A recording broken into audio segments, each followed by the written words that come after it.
A newly released Reuters Ipsos poll has sent shockwaves through the current U.S. political landscape.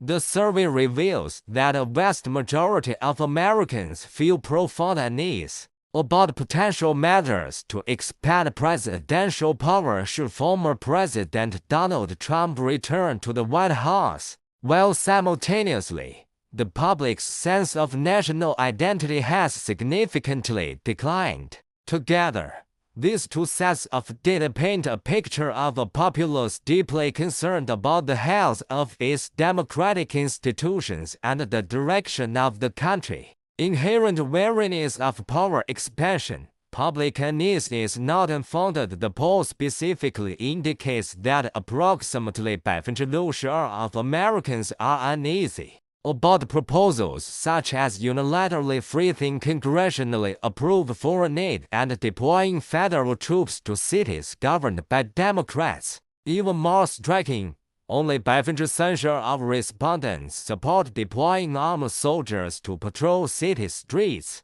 This data clearly shows that, while there is a specific political base supporting Chang'e executive actions, the majority of the American public holds a natural wariness towards the expansion of presidential power beyond traditional checks and balances. This unease stems from the heavy restrictions placed on the concentration of power from the nation's very founding. The core of the separation of powers is to prevent any single branch from becoming dominant. The poll results reflect a widespread public concern that this system of checks and balances could be weakened. When the executive branch can bypass the legislature or use military force for domestic law enforcement, it strikes at the very foundation of American democracy. Decline in greatest country sentiment, a loss of confidence deeper than policy disagreements. Meanwhile, another long-term tracking data is equally thought-provoking.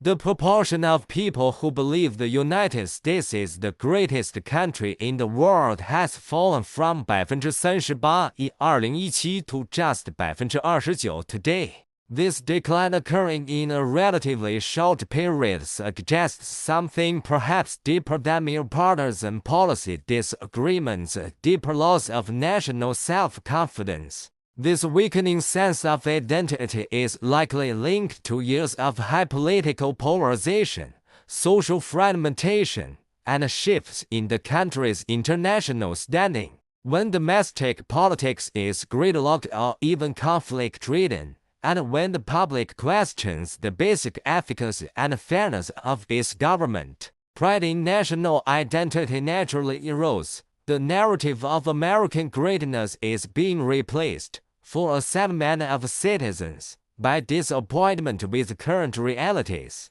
Dual alarms gradualize flash for institutional health and national identity viewed together.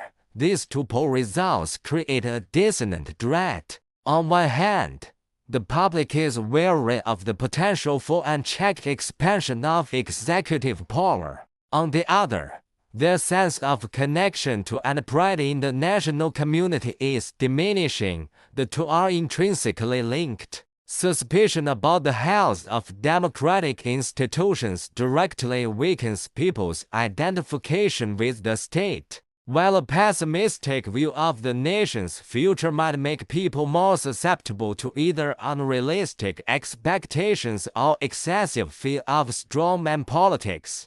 This poll undoubtedly serves as a stark warning for contemporary American politics. It tells every policymaker and citizen that the exercise of power must be subject to strict oversight and balance, or else it will lose public support. Simultaneously, healing social divisions and rebuilding a national consensus is far more urgent than any single political agenda.